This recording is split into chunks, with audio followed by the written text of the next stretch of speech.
We're going to begin today's summit with a few opening words from Lauren DeMar, Ipsos's Global Chief Growth Officer, followed by Clifford Young, President of Ipsos's U.S. Public Affairs and Political Polling Division. Lauren, please start us off. Thanks, Ellen. Hello, everyone, and thank you for joining us today for the Ipsos Food Summit. You're in good company. We've got over 160 different companies attending today. And over the course of the day, you're going to hear from 20 different Ipsos leaders representing a wide range of expertise areas within Ipsos, ranging from strategy to innovation, from creative excellence to behavioral science to public affairs. So we've got a lot of great stuff for you today. We also have a distinguished panel later in the day that will include 4 food experts, including Jeff Freeman, President and CEO at the Consumer Brands Association, Julia Oswald, who is VP of Global Decision Science and Analytics at Kellogg, RJ Hatovi, an equity research strategist for retail and restaurants with Morningstar, and Andrea Drummer, a partner at the Original Cannabis Cafe. So it's going to be a good day. We have some really great content to share with you, as you can see on this slide. We're going to start our journey off by taking a look at some of the key global trends that are impacting the food industry. Then we're going to talk about value reframing, which is a hot topic for a lot of our clients right now. Next up, we're going to take a look at the complex relationship that consumers have with food, as well as the implications of that relationship for your business. Then we're going to take a short lunch break, and we're going to follow that up with a conversation about desire for food and how to harness and convert that desire over the course of the decision journey. After that, we're going to talk about how consumption is evolving today. And then we're into our panel, which should be a fantastic discussion. We'll end the day by taking a look at what we're seeing leading up to the election. We've got some of the best pollsters around, and we're going to give you the inside track. Now, personally, I've been looking forward to this summit. I started my career many years ago as a consumer goods marketer in the foods industry, first at General Foods, which eventually became part of Kraft, and then at Unilever on their foods business. And here's a fun fact I could share with you. I was actually at Unilever when we were issued what I believe was the very first internet domain name in the food industry, eat.com. Now, how great of a domain name is that? Unilever still owns that name today. Okay, so now I think I'm dating myself, but as a brand manager in the 90s, CPG was the place to be to learn the craft. And there was no better place to see it, all of it, than in food. It was an industry that responded to smart consumer marketing and to innovation. And as we know, growth since that time has become a bit more elusive, right? Largely because the population is not growing. The growth rate of the US population has decreased from decade to decade since the year 2000 and is now growing at the slowest rate since the 1930s. And on top of that, consumers often swing between a live to eat and an eat to live mentality, or food as enjoyment versus food as sustenance. With COVID-19 and many people facing economic hardship and increased health concerns today, we can see the pendulum is swinging over to the eat to live side more often these days. Today, people are sacrificing many things, and that's evident in some of the food industry trends that we're seeing, which lately seem to be a lot about avoidance, be it avoiding preservatives or sugar or meat, no or low alcohol, plastic packaging. I could go on. But all of that does not mean that it's not possible to grow. It just means we have to find the right pockets. And there are always pockets of growth. After all, food and beverage is a big business. It touches manufacturers, retailers, restaurants, food service distributors, and more. Retail and food service sales in the US in 2019 were more than $6 trillion. The average household spends almost $8,000 a year on food. And that's a lot of money. Now, COVID-19 has been kind of an interesting time for the food industry because it has jarred people out of autopilot. And it's driven all kinds of changing needs, both functional and emotional. And with those changes comes opportunity. People are cooking more at home. They're eating throughout the day. They're more focused than ever on nutrition and eating right. They're using cooking as a way to entertain the kids and as a way to entertain themselves. And we're seeing people are baking more, for example. They're using food as a source of comfort during these difficult times. And they're using e-commerce to buy food, many of them for the first time. We know from our Essential Tracker that 34% of consumers globally say that they're first-time e-commerce grocery users. The US was always behind other parts of the world, like Asia and the UK, in grocery e-commerce. And the pandemic just accelerated the inevitable by several years. Some of these changes we think will persist post-pandemic, like online grocery shopping, and some probably won't.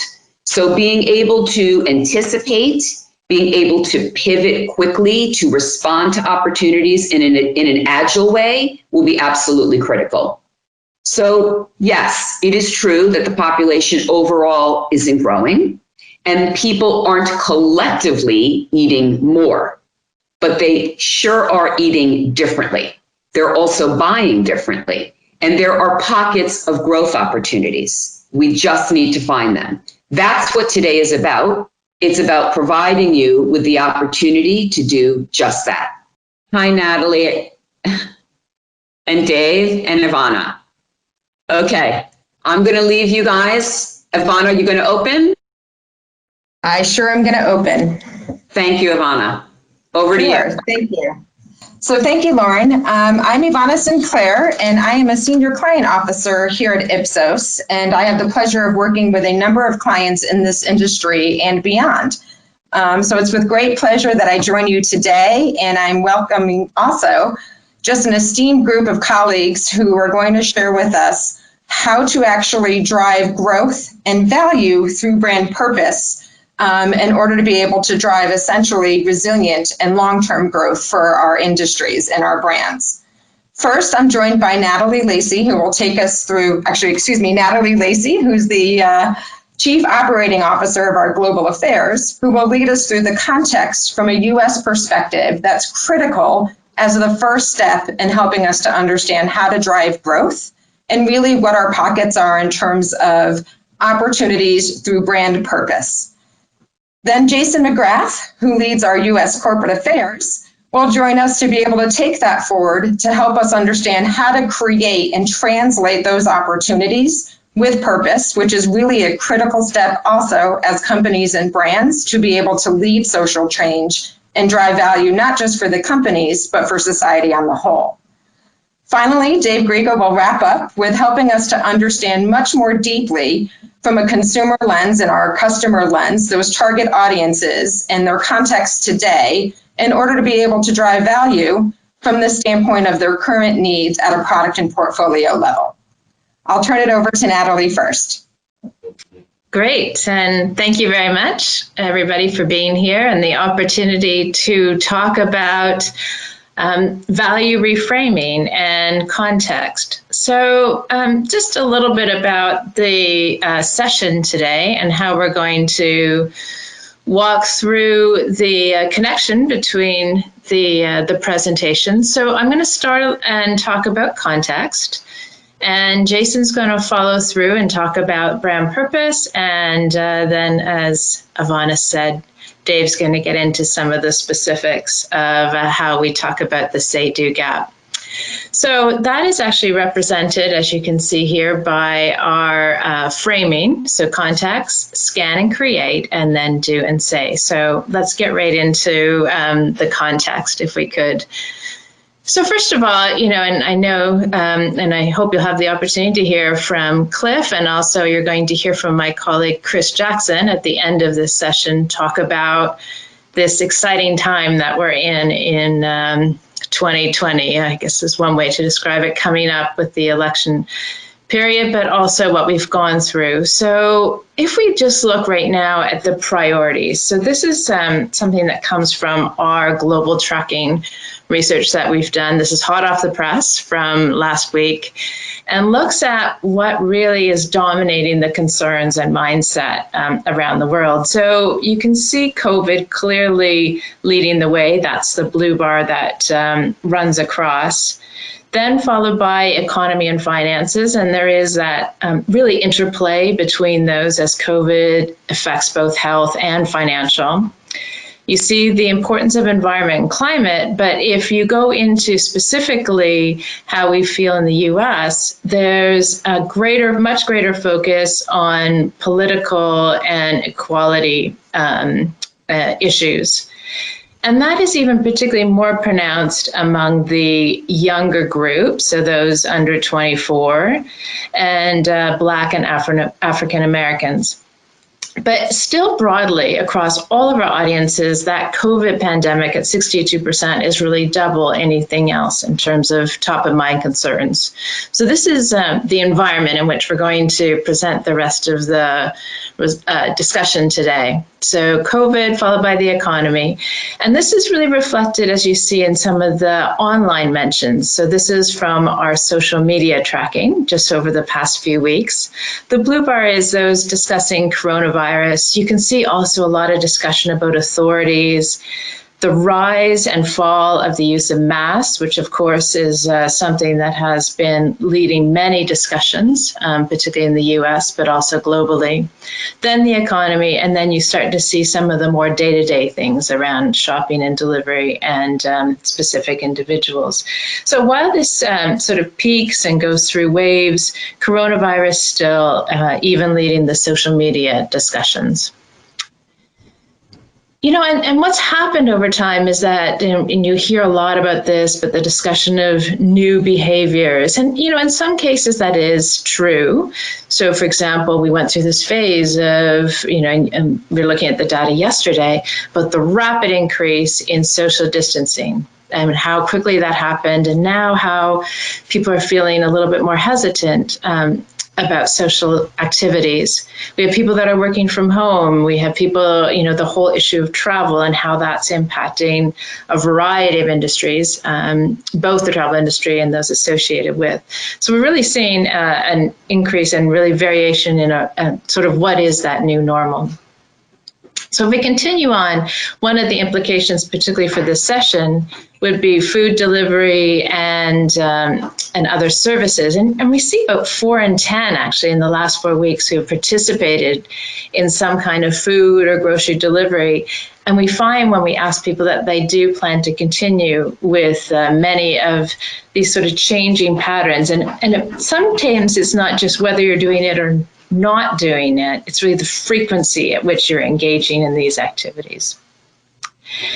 So I talked a little bit about how these people shifted behavior so quickly. I mean, we have not seen that kind of change in behavior so quickly in any other era. But what we have now is really a kind of hesitation that exists. So you see returning to pre-COVID life, dining in a restaurant, in-person gatherings, all coming back up in terms of, in fact, over time, the feeling of those being a risky endeavor. So we have about 5 and still 1 in 2 who say going to the grocery store is something that they feel a large or moderate risk engaging in. And, you know, all of this is in the context of something that we've talked about for a long time, which is the integration of what we call the citizen and the consumer. So whether it be brand perceptions or really this rise in activism and social concern, that's carrying over into our purchase decisions. And in fact, that's perhaps nowhere more relevant than when we look at a specific issue of sustainability. So, and sustainability we think about in 2 ways. It's, you know, really much broader. It's about broader business practices, meeting the needs of stakeholders, but how we ensure long-term production capacity and distribution. So let's just sort of delve into that a little bit and look at how this consumer citizen feels about sustainability. Well, in fact, for many, it's actually seen as serious a crisis as COVID-19 is. So this is specifically in climate change, but about 60% saying that they agree it's as serious a crisis.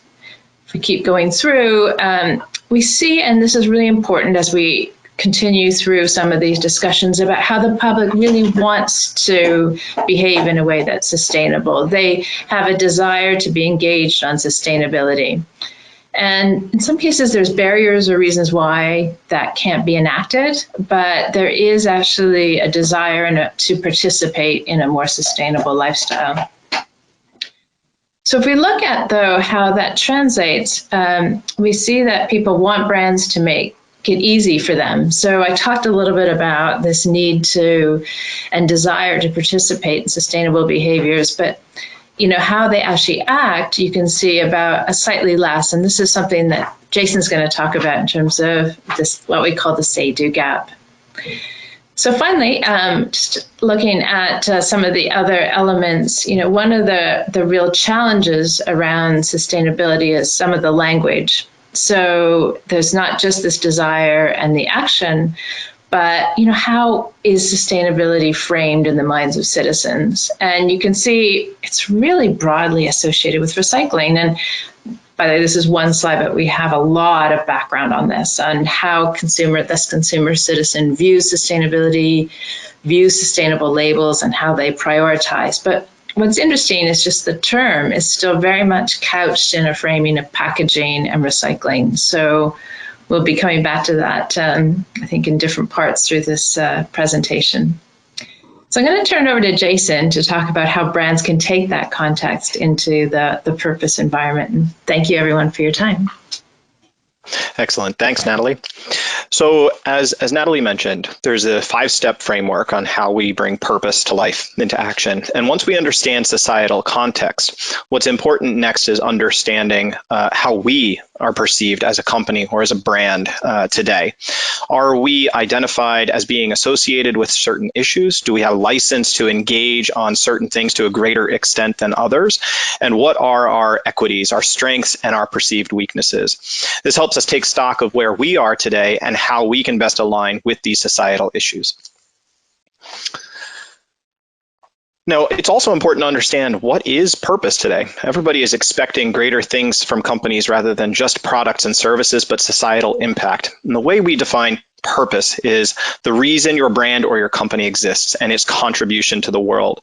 The challenge here is creating an authentic purpose, something that aligns with your company and the values it embodies, something that is authentic and believable and credible and relevant to the company and to the brand. And what it does is it gives people, a variety of stakeholders, whether it's consumers, employees, investors, policymakers, or others, an easy choice in the moment. Makes it easy to make that decision to purchase a product or service.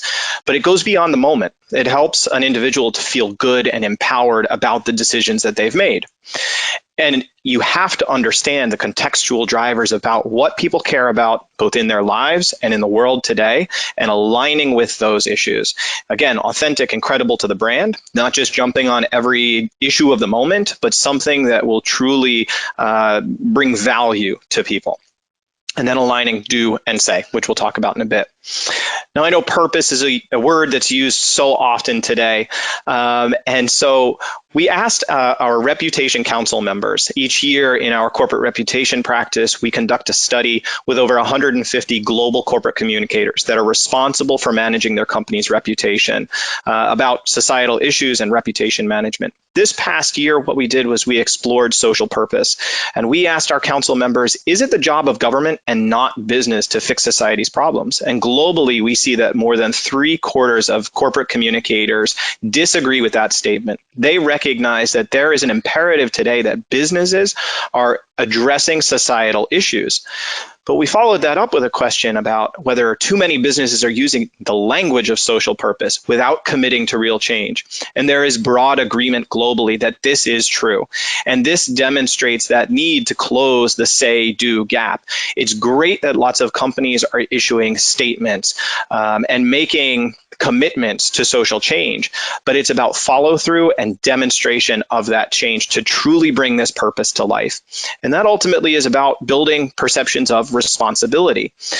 We explored responsibility in another recent global study, and what we found is companies that are perceived as being fairly responsible or very responsible in the minds of consumers experience a significant trust benefit. You can see on this scale how much trust increases when we move from companies being perceived as neither responsible nor irresponsible up to fairly responsible or very responsible. But it's also correlated with greater benefit of the doubt towards companies and a slight increase in willingness to pay a premium. And what responsibility does is it also enhances trust, as we can see here, and that trust has a tangible impact on business outcomes. The likelihood that a company's advertising is going to be viewed as more memorable or more believable by consumers, a greater likelihood that a company that's trusted is going to yield a premium in the minds of consumers, and that consumers will ultimately feel good about their product usage. So the more company is viewed as responsible, the more it builds trust in that company, the more it builds desired outcomes that we want to see that have a tangible impact on business outcomes. So how do we do this? It presents opportunities, of course. We know in today's societal context and from all of the consumer work that we do that consumers are seeking brands that reflect their personal values, and that half of consumers do trust businesses to improve the economic and social conditions of my community. But that, again, doesn't mean that we can just jump onto every societal issue statements or issue commitments. It's about understanding what is authentic to your company and your industry and what the expectations are based on how you are perceived and the issues that you are seeking to address. So what you see on the right-hand side of the slide is the results for an example food and beverage company. That for the issues that this company was seeking to potentially address, which are the ones that their consumers felt that they had the greatest alignment with. And in this instance, it's about protecting water sources or environmentally friendly packaging, as opposed to water access or sustainable ingredients or different options. This helps a company to understand both in the societal context, in the issues that we're seeking to address, and from a company perspective, which ones do we have the license and the greatest likelihood that we can make an impact and it will resonate with consumers. It helps to align those two issues. Now, purpose goes beyond just the point of use. So most brands that we see today are actually falling short. Most brands are focusing on me. What is the experience or the product or the service that we are providing in the moment, in that moment of consumption or purchase decision? And this is where most brands focus. They focus on that short-term problem, addressing an immediate need. Some brands are thinking a bit bigger. They're looking beyond the moment, and they're looking from consideration through to purchase a product reflection, right? Is it an easy choice to purchase this product or service? Is it a more holistic experience that goes beyond the moment, from picking up a coffee in the morning and the anticipation of that beverage all the way to the commute to work, when most of us return to a commute to work? And some brands are thinking even bigger than that. What is the impact beyond me, beyond my world, but to the world more broadly?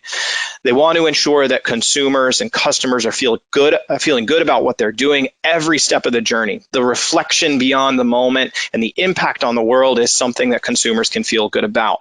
An example of this, Starbucks. In the moment, it's about getting that quality coffee on the way to work. I know the anticipation when I walk into a Starbucks, what I'm going to get, how satisfied I'm going to be, and how that will make me feel. The experience around the moment is about, I know I'm going to get to work on time. I'm going to feel nourished and refreshed and energized and ready to go. And afterwards, I'm going to have that energy to carry me through the morning. It's beyond the moment. The impact on the world, it's about less single-use plastics, farmers getting paid well, knowing that the beans that are being used are organic and have a positive impact on the world beyond the moment. Purpose, when it's done right, should be relevant to each of these circles, me, my world, and the world, and it should have a positive impact on each of those spheres. And again, it creates an easy choice in the moment and allows us to feel good and empowered beyond the moment. So once we understand the societal context and how we fit into it in terms of our company or our brand, it's about then creating what our purpose is. That a lot of work goes into that. I'm going to briefly touch on this in one slide on some examples of purpose done well. A few examples here. Airbnb, right? Their purpose statement is create a world where anyone can belong anywhere, creating authentic moments anywhere in the world, local experiences where there is a sense of belonging. Great purpose for what their business is and the contributions they can make to the world. Nike, unite the world through sport to create a healthy planet, active communities, and an equal playing field for all. Clearly aligned to their business of sport, right? Addressing health, community, equality, and unity. Clearly an area that they are expert in and are seeing significant benefit as a result of. And an interesting one is Lego. Inspire and develop children to think creatively, reason systematically, and release their potential to shape their own future, experiencing the endless human possibility. When we can build anything, create anything, and inspire and develop our children to think creatively, I can talk about my own 6-year-old's experiences with her Legos recently that she just got on her birthday. We can't tear her away from those because she is now building things constantly, and the creativity and imagination is phenomenal. A great purpose statement and impact on their business and on children worldwide. So brand purpose is all about societal context, company context, alignment, and then creating something of value. Then it's, of course, about bridging that say-do gap. We can't just say and talk about our purpose, we have to demonstrate it. And to talk about this section, I'll turn it over to my colleague, Dave. Thank you, Jason. I think when we think about the say-do gap, it's important to understand a certain order that citizens are looking from brands and companies to do it before they say it. So in that, we have to identify what are we going to do, make it happen, and then tell people what we've done. So if you think back to when the COVID outbreak first started in the US, there was a lot of companies and brands out there talking about, we're in this together, we're here for you, and that felt good for a while. But eventually, and we saw this very quickly from consumers and citizens that we speak to, the question became, well, what are you going to do about it? How can you help me? Especially in times when we saw that prices were increasing for especially essential or critical products like food and groceries, and that there were out of stock issues. So the questions become, what are you going to do to help keep your products on the shelf for me so I can get the products I like, that I enjoy at the right price? That becomes a way to create value and giving people what they're looking for in the right moments.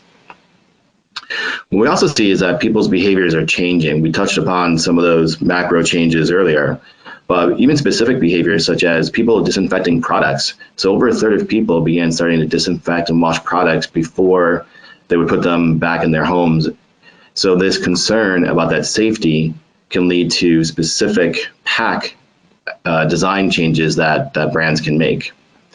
So as people think about what that pack development could look like, I think we all can understand that increasing packaging, adding more packaging is what people are looking for. That can promote a perception of greater hygiene, of safer products, but with more packaging always comes more costs. So if we have more packaging, higher costs on products that are already becoming less available and more expensive, the opportunity to innovate in the pack sense to promote safety and deliver a value in that sense becomes paramount, especially the people who are going to be the most concerned about the safety of products coming into their home.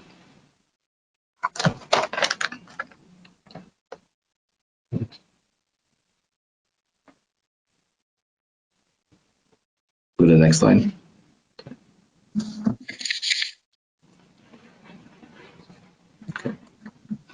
So I talked about people who are most concerned about products. We looked at some research and created a segmentation related to the impact of COVID on people. So oftentimes we can see data published on an aggregate level of how people are changing their behaviors or how concerned they are. But we wanted to truly understand how are different groups affected by COVID. And we found two key elements in determining this. One is, what was the level of health concern that they had for themselves or for their family and friends? And the other one, what was their financial security? How comfortable would they be to survive a period of reduced income or reduced wages or even a loss of a job? So as we put those two together, we can get to a continuum where we see people what we call freedom focused. These are people who have a generally low level of concern. They want life to go on as it was pre-COVID, and have kind of a range of financial security. So they're more about defined by the attitude of, I want things as back to normal, business is open, government's open, and they're not concerned about the health issues. There's another group that we call the easy accommodators. They're larger, they're about a quarter of the population. So they're a little bit less concerned about COVID, but they do have financial concerns. And when you put those two together, but they're able to adjust because they're not as concerned about the health issues, but they're starting to become a little more worried about everything. The middle group, unfazed normals, because they're concerned about COVID to a mild degree or average degree, but they have very strong financial security. So they're not changing their behavior as much, and they'll conform to society standards about wearing a mask where they have to. But for them, it's the idea of, we're trying to keep things as normal as possible, keep the brands as possible, and I have some financial security to do that. There's really two interesting groups on the right here. One is the struggling warriors. They are very impacted by COVID concerns and health concerns, and they don't have financial savings to rely on. So this is the group that is most impacted, especially by product availability, by prices being higher, by changing their habits in very significant ways. And then on the right are the shook up savers. So people who have the highest level of COVID concern and health-related concerns, but they also have a financial security, so they can get through and stock up on items. So if you think about these two groups, one is going to be a stock up purchaser, one may be more of a value product or individual use purchaser. So if you think about these different segments, it's really important that we start the value equation by understanding what is that consumer mindset in today's climate, and how is that going to evolve as society progresses through COVID concerns. What's also interesting is how people view different types of products. So we look at 4 types of products. Essentials, those are the ones that we need for survival. A lot of food and beverage categories can fall into this group. The other one is treats. So these are indulgences that can be consumed and used relatively quickly. And again, this is something that food and beverages can be, a lot of categories can fall into here, whether thinking about snack items or some luxury indulgences types of foods. Then the other two are postponables and expenditures, which are more for durable or type of electronic type of purchases that can either be delayed a little bit or just put on indefinite hold, depending on your financial security and how much discretionary income people have at the moment. So if we think about this connection between essentials and treats, it's important to understand how people view your category. So we looked at a range of categories, and we're showing one example here, which is a categorization of beer. So for people who viewed beer as an essential item, they were not inclined to pay more for it. But for people who viewed beer as a treat and can be used as one of those luxury occasions or an indulgence on a certain time, they are much more likely to say they've paid a higher price than usual. And it's important, this isn't willing to pay a higher price than usual. This is they actually did pay a higher price than they usually would. So the idea that how can you understand what your product category is today, and understand how can you create value through the experience, through getting people to view it as a treat, either on its own as a brand proposition or on certain occasions. Then we put those two elements together, the idea of people's mindset across the COVID segments and the idea of products that can be viewed as essentials or treats. We start to get a matrix to understand how can we build value for each of these quadrants here. So for example, people who have a higher financial impact and you want to look for them for treats, you can look at things for smaller sizes for indulgence, creating at-home experiences that might mimic what they've been accustomed to, bringing people together for joy. For people who have a more financial security, we can start looking at how will they pay more for convenience, will they pay more for safety, will they pay more for the premium package designs. So how can we communicate to them based on their consumer context, their mindset, but also how they view the products, so that we can do the right things and then tell them and give them the products that they're looking for. So with that, I'll pass it back to Ivana. Great, thank you, Dave, and thank you, team. I'm going to go ahead and close and just remind everyone, sorry, there's a pickup.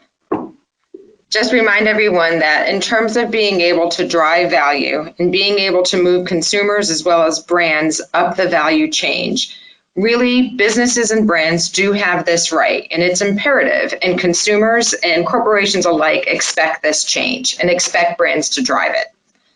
Really, to be able to do so is foundationally important to understand your customers deeply, really in the context of their everyday life and their life circumstances, because that's ultimately going to drive their decisions today and tomorrow. Once we've understood that deeply, we can also then connect that to our brand and make sure that as we identify our purpose and our role to help consumers and help society, that we communicate that in an authentic way to help them to make the easiest choice, not just for the moment, that immediate need, but certainly beyond the moment for the greater good. And it's critical that we must do this first. We must show and demonstrate what our purpose is before we communicate that, before we get the word out. In the end, that will drive a greater reward for all. It builds goodwill, it builds trust, purchase, and really societal impact, and ultimately value on the whole as the main goal. So I want to thank you, first, enduring some of those early technical difficulties, but also for enduring this session.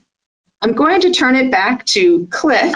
We believe everything is working as normal, so he can go ahead and take us through those earlier sections to give us even the broader context as it relates to global trends and taking a deeper look what it means for America on the whole. Thank you. Cliff, over to you. Well, thank you, Ivana. And I would like to blame it on technology, but let's be honest and serious. It was me pushing the wrong button. There we go. I want to thank everyone. You can't hear? Cliff, we can't hear you. We can't hear again. I can hear him. Yeah, we can hear him. Yeah, Okay, just a he's moment. good. Otherwise, we have Natalie on deck if needed. No, Ivana, we can hear him. He's great. Yeah. Keep going, Cliff.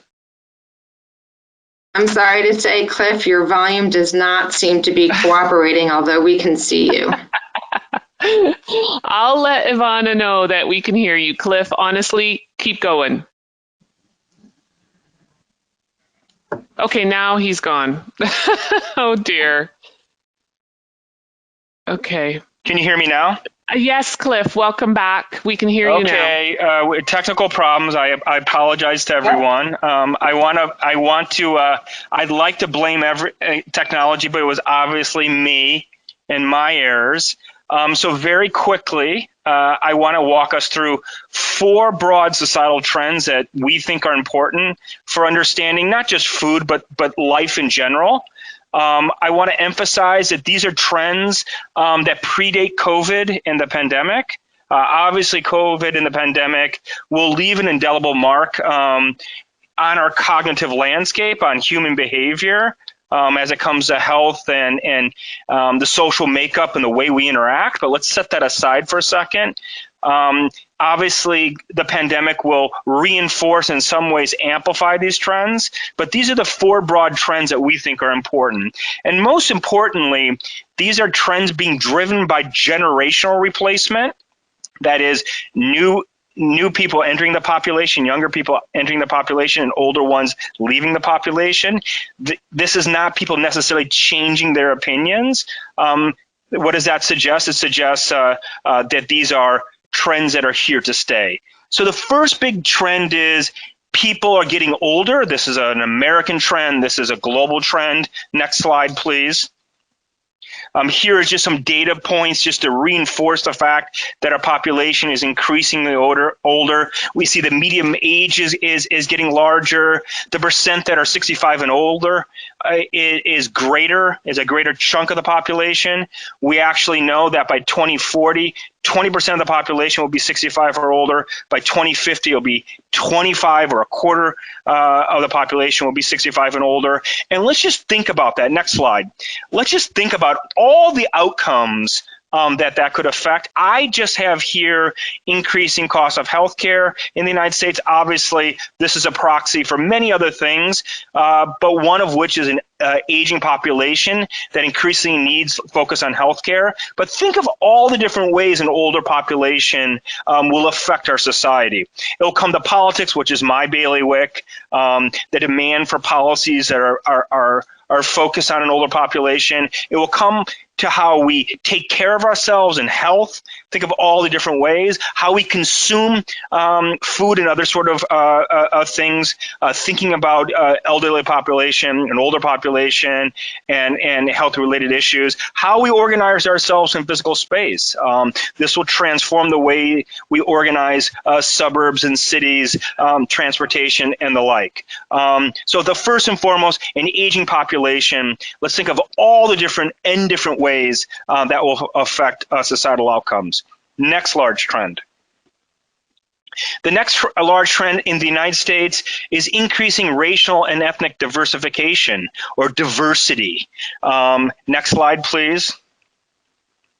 What we're seeing is a population that's increasingly less white, increasingly more Black and Hispanic in nature.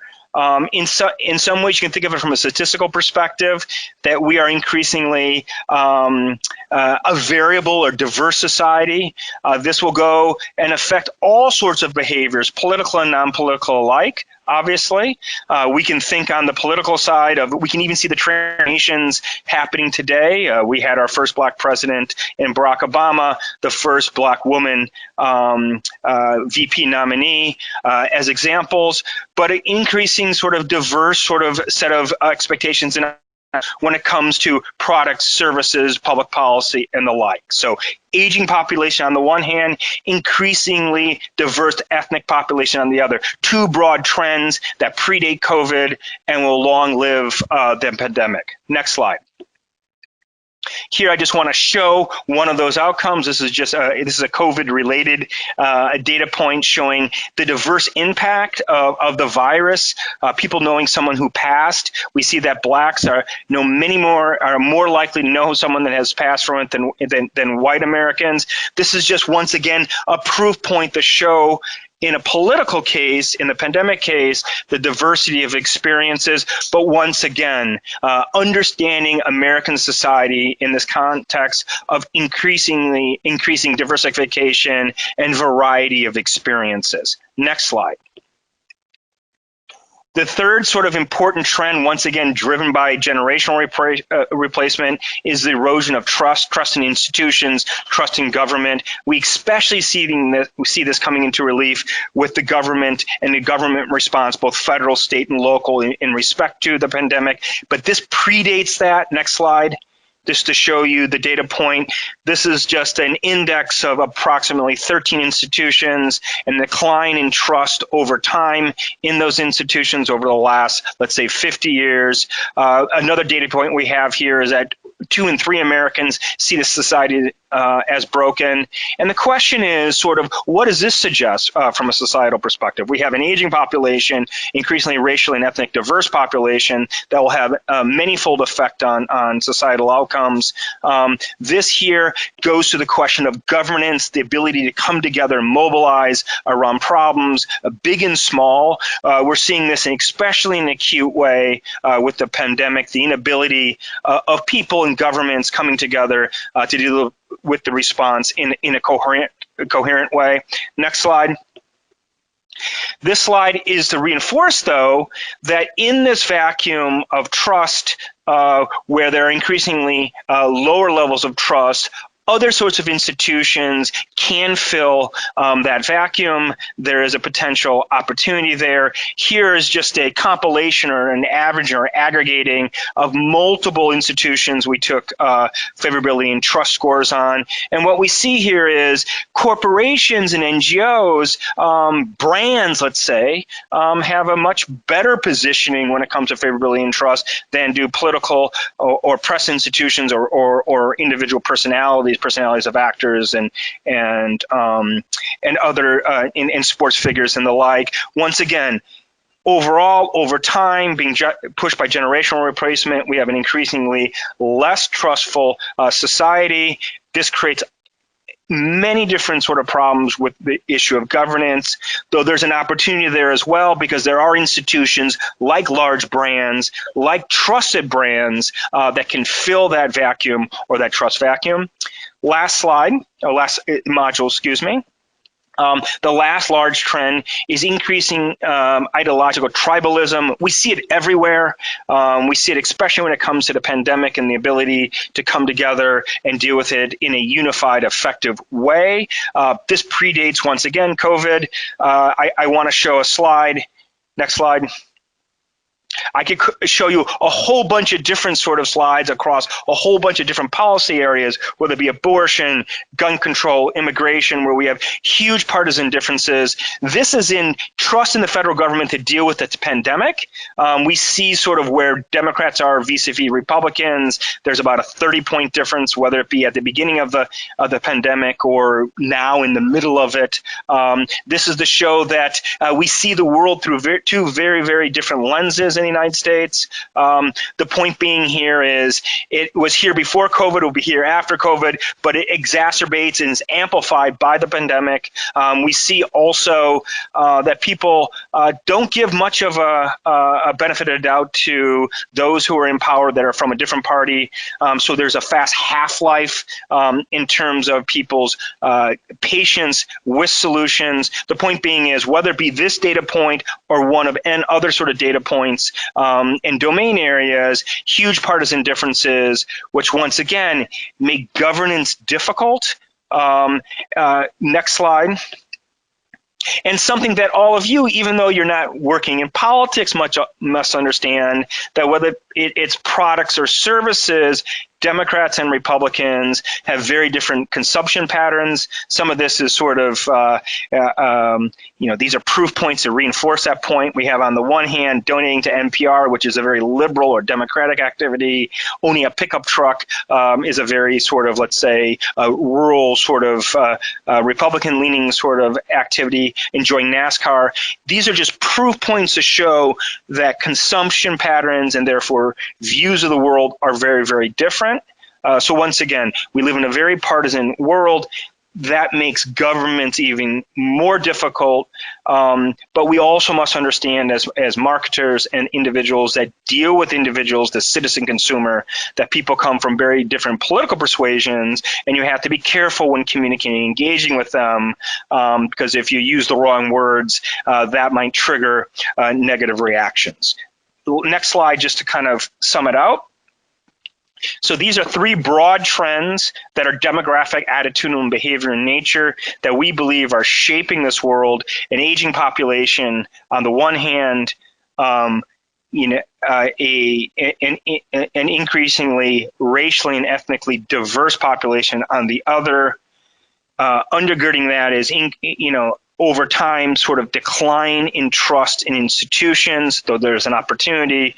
Certain brands, trusted brands, can find opportunity there in that vacuum. And lastly, increasingly partisan, tribal views of the world. This is our reality. It creates problems with governance on the one hand, and you should be careful and cognizant of the fact that the way you signal, message, and engage could trigger negative reactions, even if it's unbeknownst to you.